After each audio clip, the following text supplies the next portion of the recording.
leo na juzi nilikuwa niko Rukwa, na kwa mara ya kwanza tumeweza kufanya jambo kubwa la kuingiza zao la mahindi kwenye mfumo wa stakabadhi za ghala. Tumekutana na wakulima wa Rukwa, tumepewa taarifa na ninazo taarifa za maeneo yote. Kimsingi jambo kubwa litafanyika ni kama ifuatavyo. Sasa tumekubaliana na tunaenda kuongea na taasisi za fedha ili wakulima wale kwa bei hizi za sasa wataingiza mazao yao kwenye ghala ambazo tutakuwa tumesajili.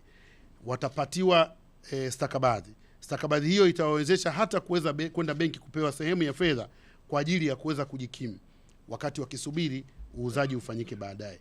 Tofauti na hapo awali sasa ni kwamba alikuwa akiuza sasa hivi ndio mazao ameshayakosa na hata baadaye hata kuwa tena na uwezo wa kupata fedha.